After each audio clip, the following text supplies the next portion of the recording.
Breaking today, an increasingly desperate Meghan Markle flies into the UK, if you believe them, which I never do these days, with the children, Archie and Lily in tow. But of course, she refused to turn up alongside her own husband at his major Invictus event. Meghan Markle, Prince Archie, and Princess Lilibet are reuniting with King Charles right now in the UK! It was difficult to write because I had no intention of ever writing it. She means understands that the King and Queen have hosted the Duke and Duchess of Sussex with Prince Archie and Princess Lilibet, their children, at Highgrove House this afternoon.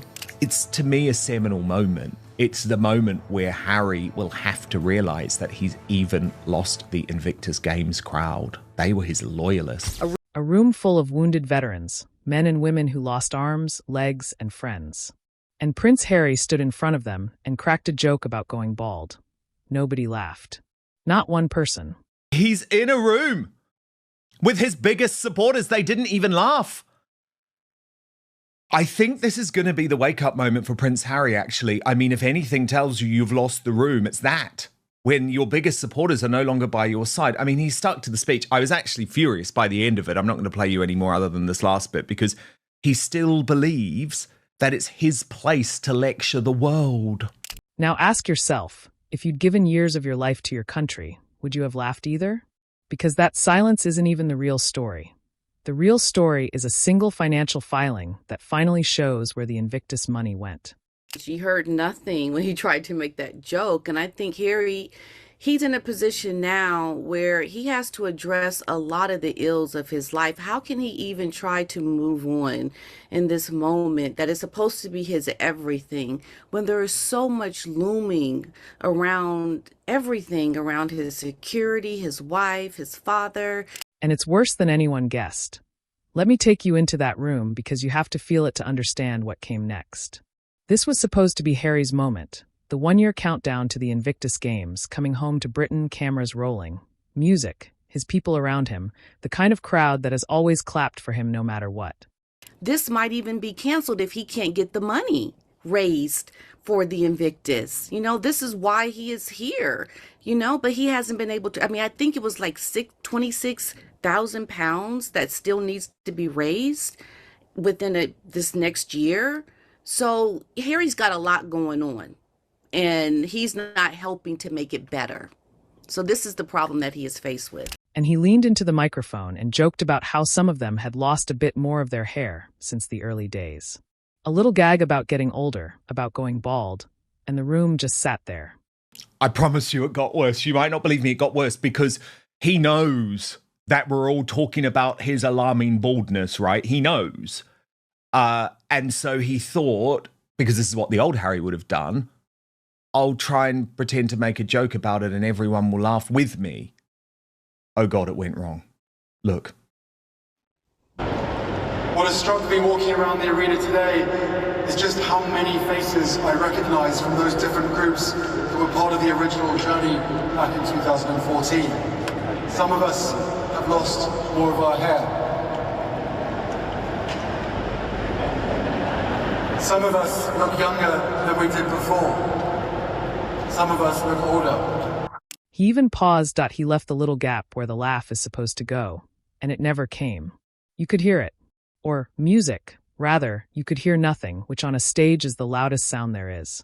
I mean, not much leaves me speechless, P. Diner, but watching this address today was quite a shocking moment to me because it's like he genuinely thinks that he can just like brush this off and try and go back to the jokes. And the fact that everyone in that room other than Alison Hammond seemed to be against him, were not laughing along. Now think about who was sitting in front of him. People who've lost limbs, people who've lost their careers, their security, parts of their own bodies, and the man on stage is cracking wise about hair. That's the thing people kept saying afterward, and they weren't wrong. He just brings too much negativity with his own life into something that's supposed to be positive. And I think the people of Invictus, they see all of that. They see all of the commotion around this person, this man who was supposed to be, bringing attention to them. And yet all of the attention goes to Harry's ills and his life. And, why did he even come or have this time when he had this court decision to be announced? And we know the news of that. When you've lost a leg, you don't need a prince joking about losing hair. It doesn't land because it can't land. And here's what struck me. These were his loyalists. This was the friendliest room he was ever going to walk into. If Harry has lost that room, and he had, then something much bigger has gone wrong.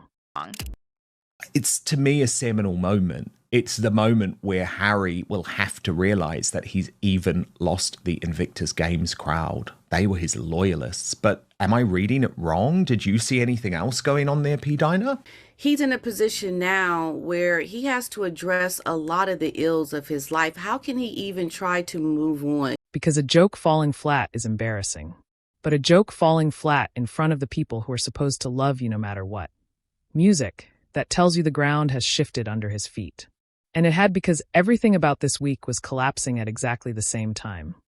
So Harry's got a lot going on, and he's not helping to make it better. So this is the problem that he is faced with. It's not a time to try to make jokes. You need to get your life in order. Let's rewind, because the joke didn't happen in a vacuum. It happened in the middle of what might be the worst week of Harry's public life. And it's like, you were not just trying to destroy other people's lives. Sorry, you were not just trying to destroy your life. You were trying to destroy other people's lives. You were trying to destroy entire organizations. You were trying to destroy the concept of a British free press. Like, none of this is just about you mucking up your own life now. Although I guess we've known for some time that he wants to destroy the British royal family. Days earlier, he walked into the High Court in London and walked out a loser. His privacy case against Associated Newspapers, the publisher of the Daily Mail, was thrown out. Music, and this wasn't a quiet defeat. In the run-up, Harry had gone after the process itself, even taking aim at one of the king's own judges. And they were, in the end, the gravy train has come to an end. And Harry was used by them. And I don't think he realized until today the trouble he's in, because this isn't just a defeat in a civil case. This is Harry being exposed as not telling the truth under oath in the King's court. This is serious stuff. And of course, in public, he has been trained always to smile. We know from his book that the smiles are often faked, so he's faking it now. Then the ruling came down against him anyway, publicly, decisively. Then came the palace snub. Music. He wanted a room at Buckingham Palace, and the answer that came back was essentially, "There's no room for you." He hadn't given enough notice, they said. Locked out of the family home. Then he seemed to vanish. The only commercial success Harry has is invading his family's privacy. Has that not dawned on him that if you go read the biography that they paste on whatever, speech Harry's giving at whatever Honda convention in Ohio now these days, because now he's a motivational speaker, I guess. They all say, that he wrote this sensational book that everybody loved, this best-selling book, and they talk about the Netflix series. Like, if his bullet points are these two projects that tore his family to shreds and, really disrupted their privacy. One day he banned all the cameras, went completely to ground. The reason given, a heat wave. A heat wave, as if the man who spent years in front of the world's lenses suddenly couldn't cope with a warm afternoon in Britain. Music. So by the time he stepped up to make that speech, he was a man cornered. Court defeat behind him. Family doors shut in his face, and a story he could not outrun. No matter how many hospitals he visited or how many jokes he tried to tell. But now, what's changed? What's changed? Harry needs the good publicity. Harry has to move the story on, and Meghan knows she's got to play ball. So Harry Meghan's spare writes, when all else fails, pull out the kids. Although they won't be seen by anyone, of course, but the noise is what matters. The noise will camouflage Harry's recent disaster. And so, of course, on cue last night, P. Dinah, we got all the usual suspects. Because underneath all of it was one question. The question the friendly TV interviewers somehow never asked him. The question sitting there the whole time like a bill left unpaid on the table. Where did the Invictus money go? Okay, this is the part you came for. So, let me lay it out piece by piece, because once you see these numbers, you cannot unsee them. She wrote, after Harry gets globally humiliated, he then goes to a hospital with a professional photographer to take photos of himself with sick children. That is truly disturbing behaviour. There is no way the king is going to insert himself into this situation. Harry and Meghan are far too desperate. Well, I hope she's right. Unfortunately, I think she might be wrong on this. Start with the games themselves. Invictus is coming to Birmingham in July 2027, and by every estimate floating around, staging it will cost somewhere between 30 and 60 million pounds. The working middle figure people keep landing on is about 45 million.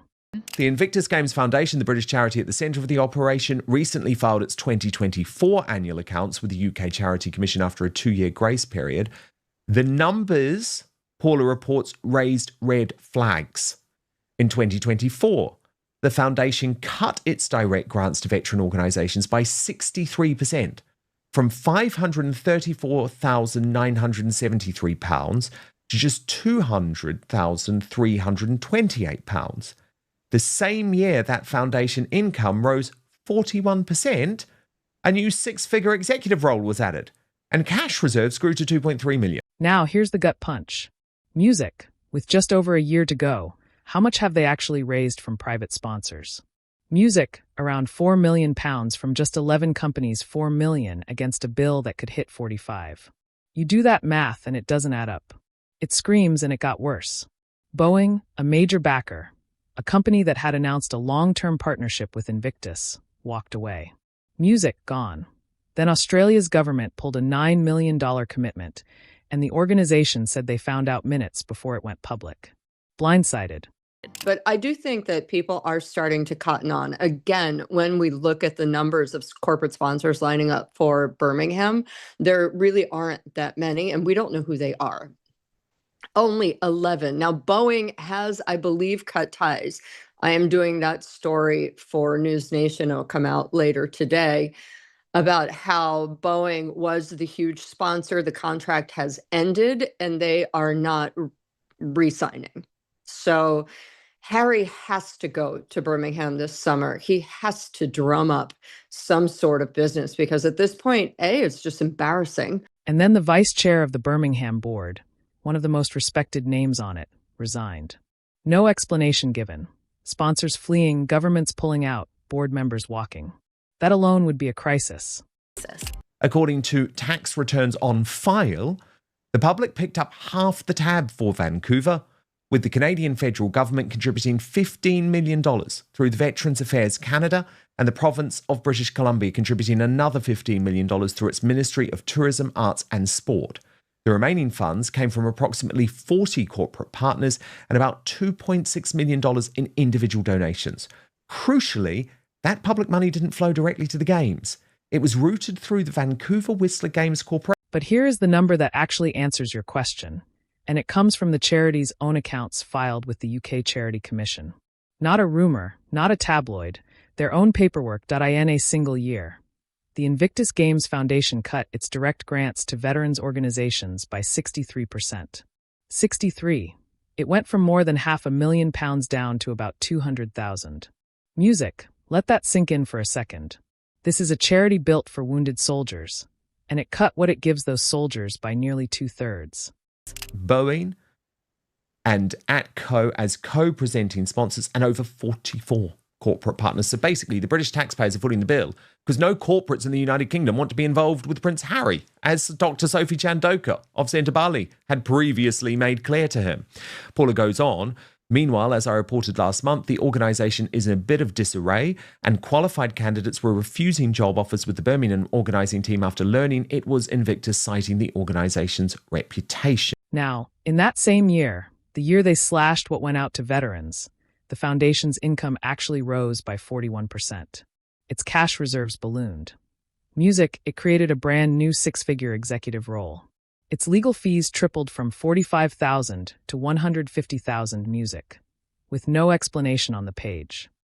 Now, if we scroll up and we look at the expense highlights, pay attention to the last two numbers there. 11 $168,869 for a workforce, including staffing with a workforce comprised of 90% of volunteers giving their time and passion to play their part in the game's success. And then we have $10.7 million for accommodations and catering. Okay. All right. Now, the Invictus Games have always had about 500 players. It's not like they started with 100 and now they have 1,000, right? And it's like, well, yeah, of course it went up tenfold, right? It's always been around 500. So Dusseldorf was 40, Invictus Vancouver was 63 million. Okay, and there's a mysterious American company called Dunes LLC that received nearly £30,000 with no description anywhere of what it was actually for. Music, so there's your answer. Where did the money go? Not stolen. I'm not going to tell you something the filings don't say. An American for-profit company called Dunes LLC with no description of purpose received nearly £30,000 in 2023 and nothing in 2024. And the same filing contains two different company registration numbers, one on the cover page, another on the balance sheet. The foundation publicly claims that 92% of every pound spent goes towards charitable activities, a figure that technically falls within UK Charity Commission guidelines. But the term charitable activities includes the cost of running the games themselves, not direct grants or services to veterans. But look at the shape of it. More money coming in, more money piling up in reserves, more money on executives and lawyers, and music, less dramatically, less going out to the wounded veterans the whole thing exists for. Let me ask you something. If you put your own money in a tin for wounded soldiers, and then you saw that the soldiers got a third less, while the office got a shiny new six-figure job, would you give again? Be honest.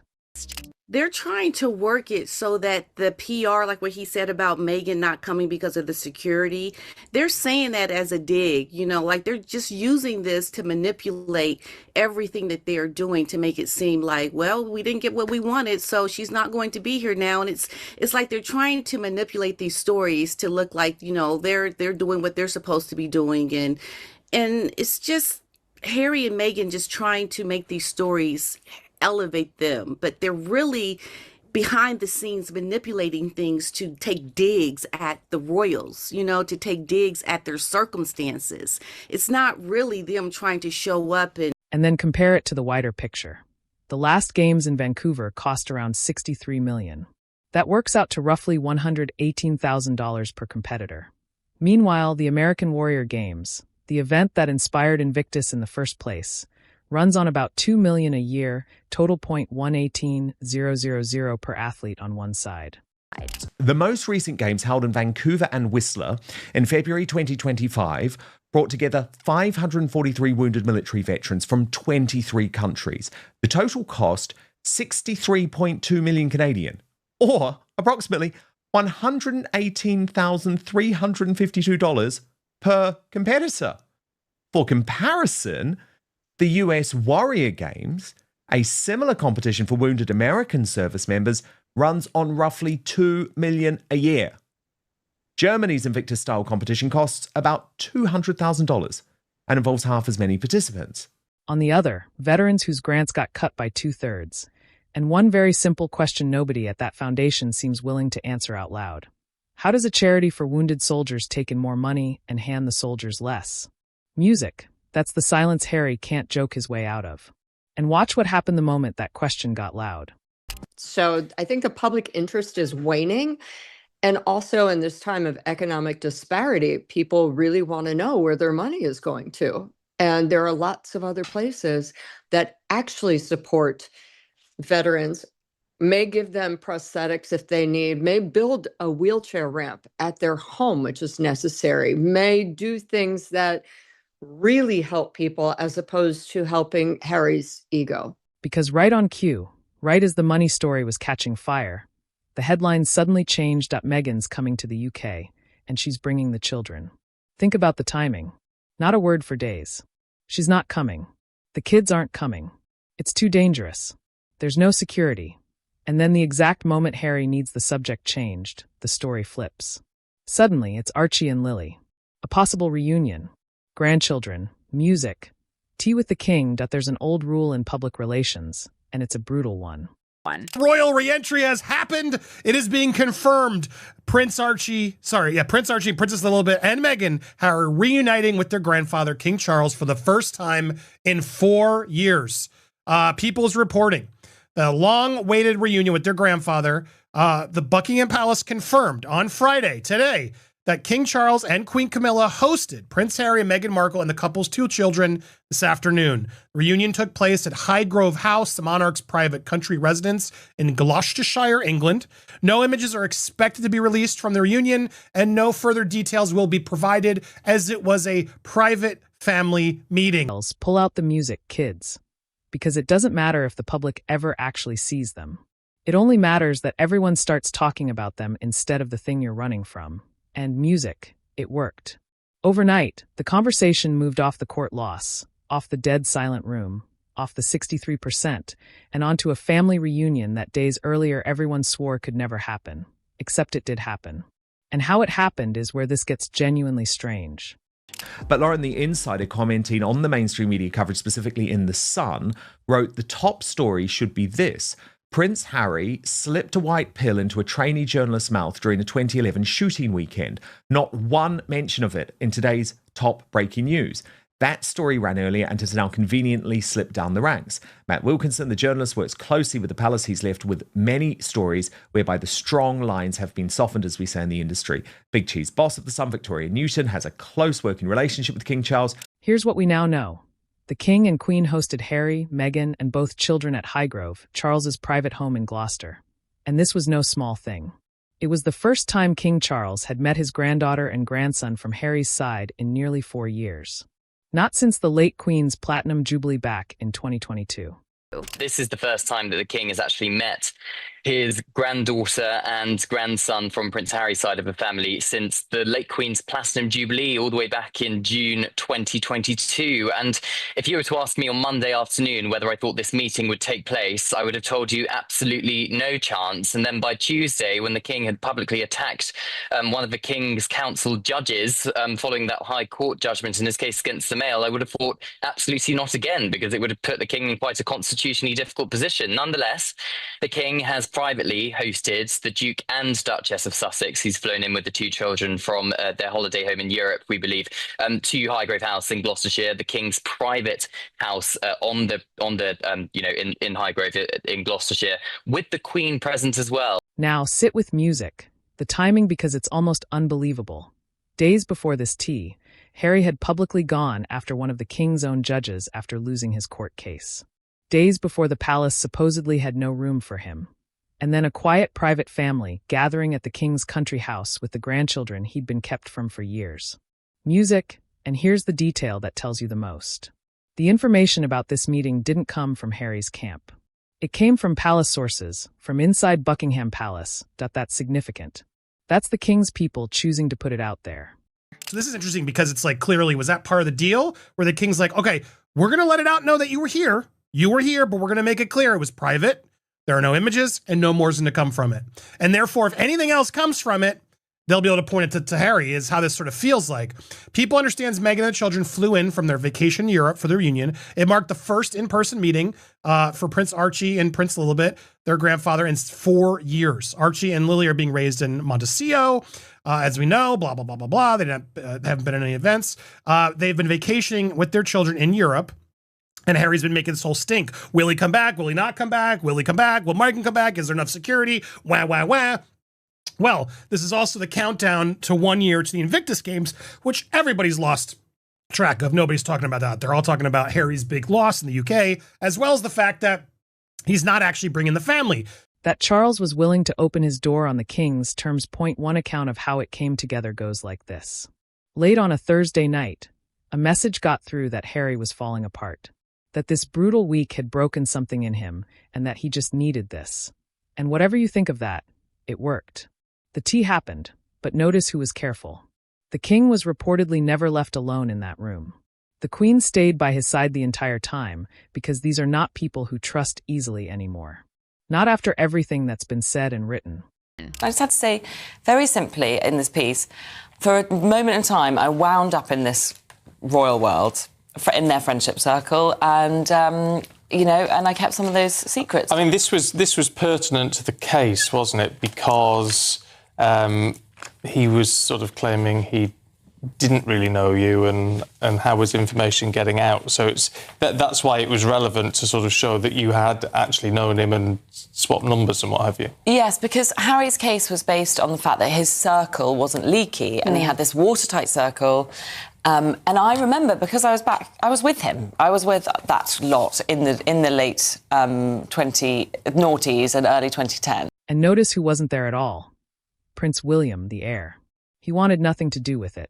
While his father and brother sat down for tea, William was out at a charity polo match, Catherine beside him, as far from the whole thing as he could get. That absence is a message. Music, and it leads straight into the fight now tearing through the comments and the coverage. Because the very first thing people asked, and they're right to ask it, is this. If it was such a private family meeting, if no photos were being released, if no details were being shared, then how does the entire world already know it happened? You can't call something secret and then have it reported everywhere by tea time. It's interesting, though, that the palace is confirming it did happen. So, yeah, we don't have much more information. Prince William was not there. He was at a charity polo match in Windsor, supported by Princess Catherine, so they weren't there. There's no plans for the estranged brothers to reunite during the visit. So a lot of what we guessed happened. Here is a picture of Highgrove House. It is very beautiful with all the moss and everything. But this is where they got to finally have a reunion. Man, to be a fly on the wall for that one. To see Meghan and King Charles, Queen Camilla, and the small talk for that exchange. How long was it? I guess more details may still filter through, but this is a big deal. Somebody talked. Somebody always talks. And the whole audience watching this had the same instinct. Watch this get leaked, spun, and monetized within days. That's why you had people only half joking that the palace should have searched all 4 of them for recording devices before letting them near the king, because there's history here. The last time Harry sat down with his father, a very personal account seemed to find its way out not long after. Trust at this point is running on empty. And then there's the counterpoint that cuts music the deepest, and it has nothing to do with the royals at all. Meghan's own father, Thomas Markle. There is a grandfather out there who has never met these children. Not once, and it isn't Charles. Think about that for a moment, especially if you're a grandparent yourself. One grandfather gets a royalty at a country estate. The other, the one with no title, no palace, no fortune, sits at home and waits for a phone call that never comes. How do you square that? How does a mother fly her children across the world to meet one grandfather, while the other has never once held them? For a lot of people watching, that single fact says more about this couple than any speech ever could. So, which is it? A father and grandfather quietly doing the human thing at the end of a hard week, or a desperate couple who needed something big and shiny to bury the worst headlines of their lives? Because the answer to that question changes everything about what comes next. Prince Charles and Camilla previously spent time with his grandchildren in 2022. After it was a fantastic visit. The prince was delighted to see his grandson and meet his granddaughter for the first time back then. Prince and Duchess of Cornwall were absolutely thrilled to see them. This was before the future king had not seen Archie for a bit of time, and as he was a baby when Harry and Meghan stepped back. It was very special to have some time with him. He hadn't met Lilibet, his granddaughter, and so to meet her for the first time was emotional. This is all the previous coverage. And here's the real danger. Not for Harry, for music Charles. Because a lot of people looked at this meeting and didn't see warmth. They saw weakness. A king who, days after his son attacked the courts and the family, rewarded him with exactly what he wanted. A king who, whether he meant to or not, sent a message to Harry and Meghan that everything they'd said and done was fine, forgivable, forgotten over a cup of tea. And that lands hard on 2 people who weren't even in the room, William and Catherine. The ones who show up week after, music week, no drama, no Netflix cameras, no court cases, and who just watched the door open for the 2 people who caused the most damage. To a lot of longtime royalists. That felt less like a family reunion and more like a slap. There's an even bigger fear underneath it. That a king who can be reached by a late-night message about someone falling apart is a king who can be managed, moved, played. Music. And if Harry now believes Charles will bend, then he believes it's only a matter of time before William bends. That's the game some people think is really being played here. Not 1T, but the first crack in a much bigger door. Okay, because that might leak, and we don't want to blame that on you. So let's get that out of the way. Fine. We'll acknowledge we met. They were here, and we're keeping it private. It's kind of a smart way to do it. Some people might be saying, why would they even give them that bone? But honestly, it's going to be easier to weed out that they spread more if they at least get that out, because someone might leak out the fact that they arrived and they were actually there.